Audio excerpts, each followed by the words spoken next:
I'd kick his ass out.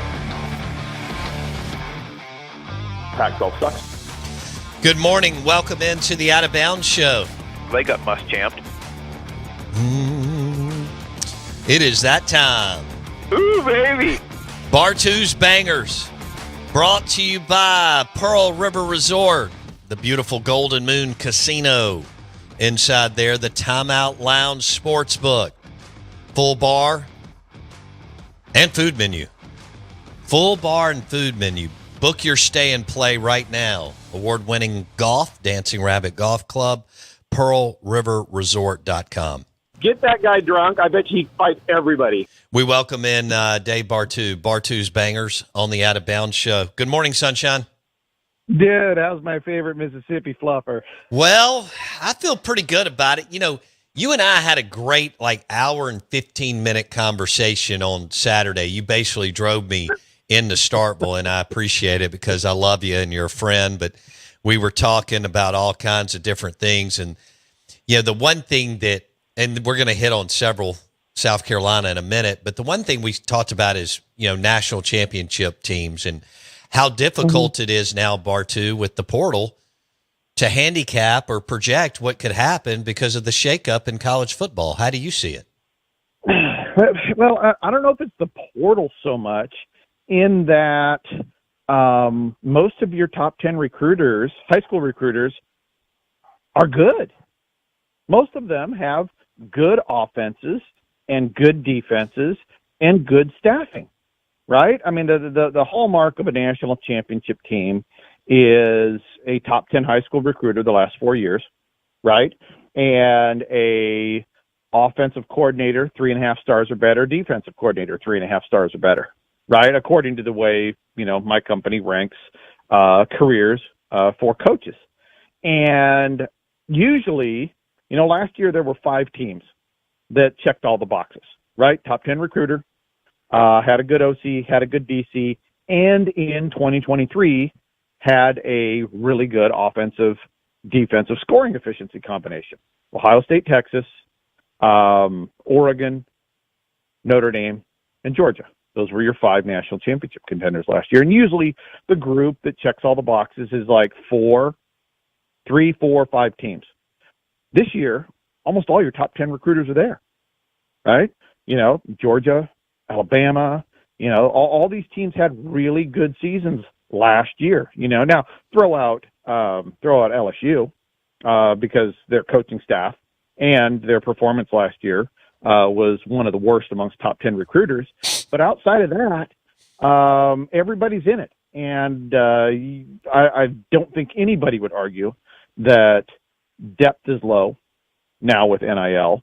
I would argue that player continuity and experience to an offense and defense is much lower, more than anything. And so I feel that 2025, this is as wide open of a national championship run as I've ever seen in my life. Damn, Diamond Dave Bartoo coming in hot on the Out of Bounds Show, brought to you by an Elijah Craig Old Fashioned. That is right in the giblets, baby. Okay, so never been more wide open, just like last year. You know, I think Notre Dame has been brought. Here's what I said for years on the show prior to this new disruption. I didn't think Notre Dame could win it. Okay, and now that we've had this disruption and they've gone all in on retention and retaining players, and they're selling the whole prestigious Notre Dame degree and this, and they're doing well with this. Actually, Dabo has kind of gone through this model where he didn't go heavy in the portal, but they've just kept their players the last couple of years. So both these squads are like older, Bartoo, and they've retained, and they still recruit well. I think Notre Dame in the top 8, 9, or 10, and Clemson in the top 13 or so. So that'll be an interesting model to look at too, Bartoo. Yeah, like starts. You know, I was on a show earlier, and this exact topic came up. And you know, the SEC is focused on high school recruiting, as it should be, in my opinion, because you look at the NFL. You draft well, you don't use free agency, you win a lot of football games. You use free agency a lot, you don't draft well, you lose a lot of football games. And so the SEC focusing on high school players I believe is the right path. But when you lose a guy that has played in 24, 30 games, and you bring in the same athleticism, but he's 2 years younger and has no experience, that there's a disruption there, So the talent level might be there, but the experience level is what is being, blown up. And so I think that's what's really leveling the playing field. And I agree. Watch teams that have had a lot of player continuity with good coaching. You can have good player continuity with bad coaching. But good coaching, good player continuity, like you're talking about, Notre Dame, Clemson, and see what happens. Ooh, Bartoo on the Out of Bounds show, ESPN 105.9 The Zone. All right, let's go to South Carolina. They've all of a sudden become sneaky good. Okay, I mean, Beamer's done a hell of a job. Everybody's going crazy over Lenora Sellers. This Clayton White cat can flat out coach on defense. Now they got a new OC that you really like. That's a more than familiar name. Talk to me about what South Carolina is doing, because they had a hell of a year last year, Bartoo. They were a bad call away from a playoff, dude. LSU, I know. Right? Yeah, that pick six that got brought back. Woo wee, man. If I'm a South Carolina fan, which I'm slightly biased because we've rolled out our new player identification program throughout the state there. What they haven't done is put themselves into the top 10 of recruiting, right? That's what wins national championships. But you look at everything they have going for them. They were really good last year. Offense was solid. Defense was solid. Clayton White was the second best hire when Shane was hired at South Carolina. Pete Lembo was number one. Pete's now the head coach at Buffalo, deservingly so, and Pete's really good. And Clayton White had a high ceiling. He had a bad year a couple of years ago, and in typical SEC fan fashion, if you have one bad year, you should be fired. And then suddenly he has a good year, and now he's a great defensive coordinator. Y'all can't make your mind up. I get it. It's fun. But Clayton White's good. Lenora Sellers is, if there wasn't DJ Lagway, Lenora Sellers would be the biggest name in the SEC, in my opinion, without question. And, he's out of South Florence High School, up the road there. So, he's a South Carolina native. And I think you had an upgraded offensive coordinator. You lost Al Logains. And I think the offense at South Carolina last year was entirely driven by the quarterback and the quarterback coach. The quarterback coach is now the new offensive coordinator, and his numbers in the NFL were fantastic. And then you and I were talking about it a little bit under the radar, but South Carolina brought in Jeff Collins. Yeah, strong. And that guy's put up some numbers when he was a dog, huh? He's the best defensive coordinator they've had, possibly ever. But that combo of Mullen and Jeff Collins was pretty damn awesome, Bartoo. It was wicked good, wasn't it? Yeah. And I'll tell you, and it's my opinion, I think Collins was a better coordinator than Dan. Bam. Dan's a great head coach. Right. But I think Collins, if you said, hey, you got to take Dan as your play caller or Collins as your defensive play caller, you can't have both. You got to take one to start your program. I'm taking Collins on the defensive side. A lot of people are jaded against Jeff because the last thing, it's selection bias, right? What did he do? What was the last thing he did? Well, he got fired from Georgia Tech. Right. So people have blinders, selection bias. It's like Mike Bobo at Georgia. Oh, he stinks. He was terrible at Auburn. He was terrible at South Carolina. You look at his whole career, he ain't terrible. And the offense was what kept Georgia in it last year when Georgia had the worst defensive scoring efficiency under Kirby in the last, 7-8 years. Yeah. So South Carolina has a returning quarterback, right? And look at your big boys. Georgia, new quarterback. Alabama, new quarterback. Texas, new quarterback. Texas still has Sarkisian, so they'll figure out a way to Sark a game at some point, no matter how good they recruit. So I'm not worried about that. So, South Carolina, this might be that window. And how Shane has done it, man, I have no idea. I really don't. I haven't been able to talk to him, which would be great. Closest I ever got is just stand on his balcony in the office and look at Williams-Brice, but, he was out of town, so shoot, didn't get to have a conversation. And But I think what he's doing culturally, organizationally, is brilliant. I think his staffing right now is as good as it's ever been. Yeah. He's got a returning quarterback that's one of the best in the country. You got some windows of opportunity in the SEC because of lack of experience and depth. The only thing you can't like about South Carolina is that schedule. That schedule is brutal. Oof, I'm looking at it. Brutal, right? It's as bad as Florida. It might be worse than Florida, because they still have Clemson on that schedule. And, oh, man, I wish Clemson, South Carolina was September 1. I'd actually stay home from elk hunting to watch that kind of thing.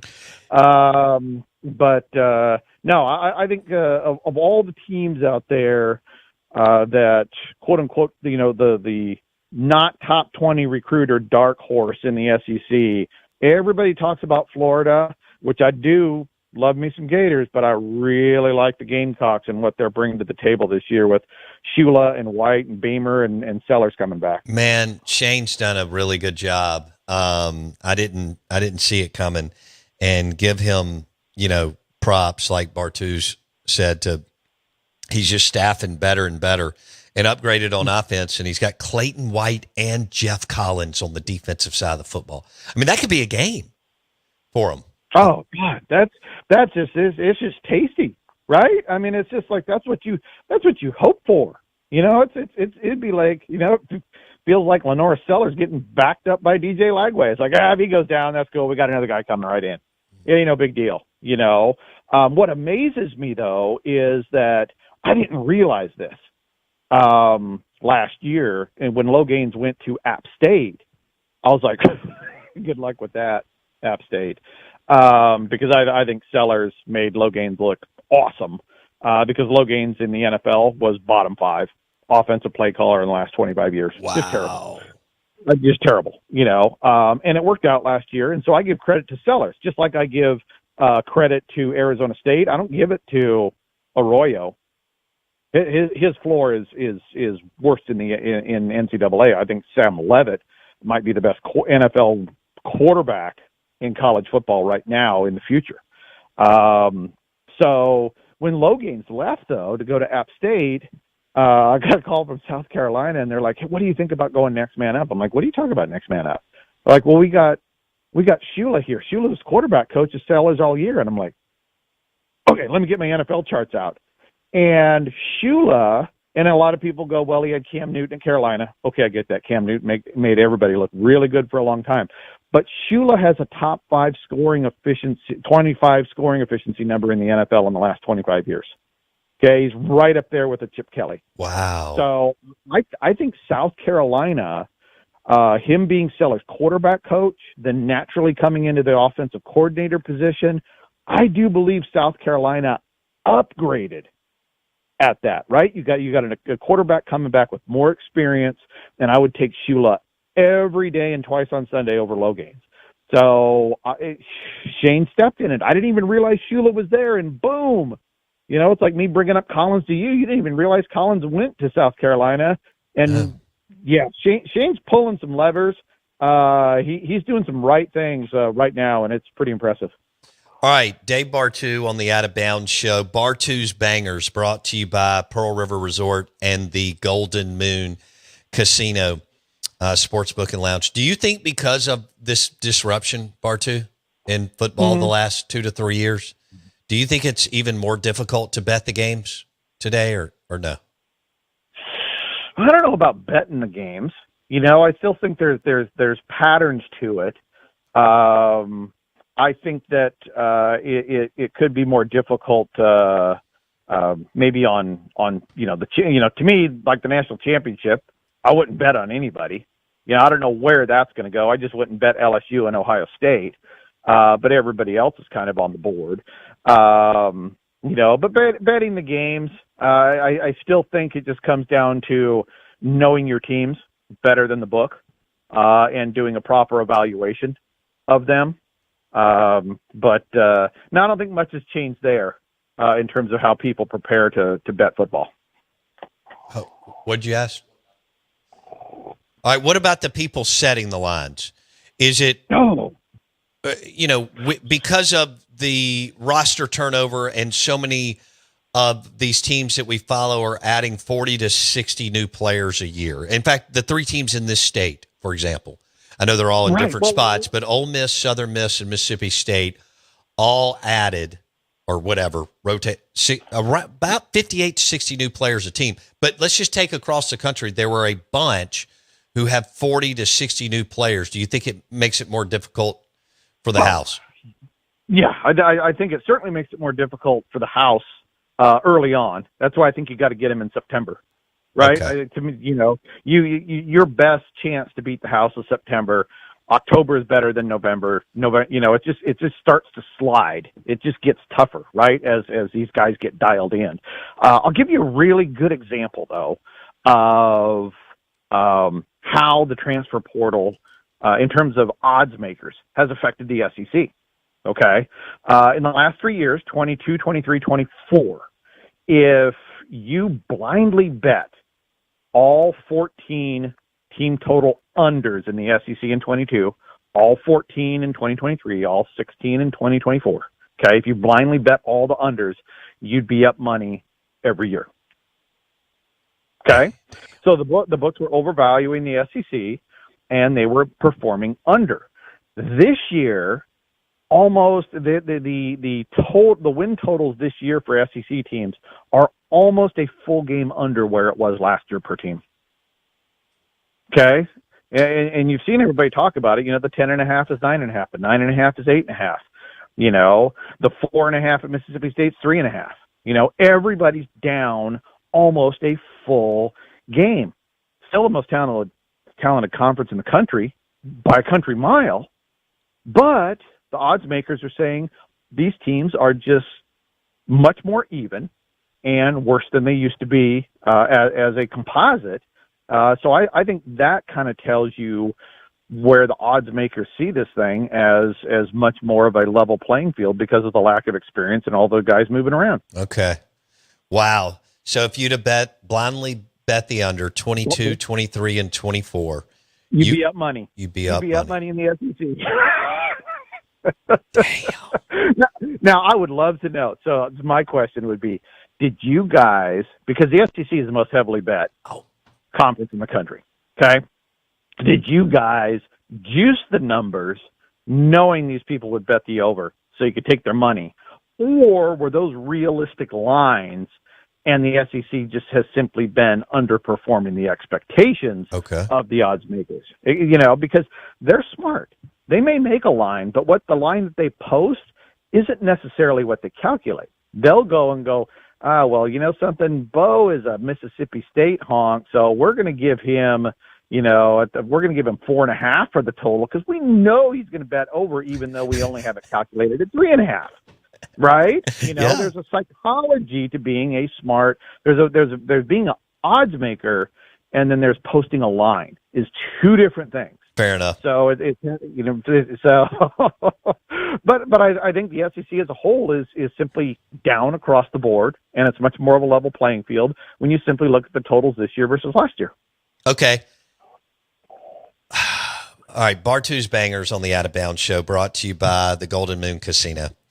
Diamond Dave is on a roll, and you can already tell he's almost in season form here. And so we like where where he's going. He's Lenora Sellers as far as upside. Okay. So don't you think though, whatever we're given, whatever model and rules, if there are any that we're given, that and the guardrails or no guardrails, that the blue bloods are going to continue to figure it out and do what is necessary to have the best rosters, right? Yes. That's why I don't. That's why I don't really take the transfer portal into consideration. When you look at, I just look at the high school recruiting, because Alabama, Georgia, Texas, they're going to get the best high school recruits, right? Yeah. So what makes you think you're going to get the best transfer recruits then? Right? And so I know it may come down to how much money you may have to pay a guy, based on that. But, there's ways around that now, right? It's like, everybody has 20 million revenue sharing. Okay. You know what unbalances unlevels the playing field, poker chips, we're right back to where we were 10 years ago, 20 years ago, 30 years ago. Just because the rules say this is what you have to pay the players doesn't mean somebody else doesn't goose it to unlevel the playing field. That's what it's always been about, is right. unleveling the playing field to get players. Right. So it's just the numbers are just different. Some of it's out there a little bit more. The government's happy because they get to collect more income taxes because that's the only reason they approved it, in my opinion, is they got to make more money.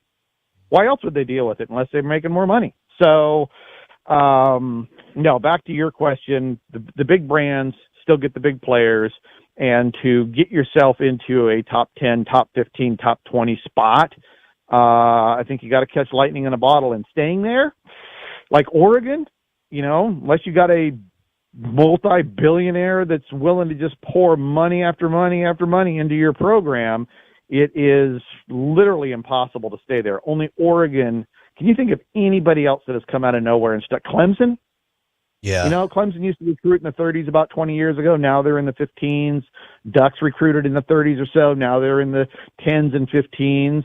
But outside of that, nobody can stick. Everybody wants to. Right. Right? I mean, we've seen Ole Miss pull top 10 classes, but they can't consistently stay up there with those guys. And so they're looking for lightning in a bottle to try to make a run. They had their shot last year, and then they got stooped at home, and that was it. And now they got a 4-year runway to try to get that back again. So now I don't see a lot of people making inroads on the big brands in the future. All right, we'll leave it there.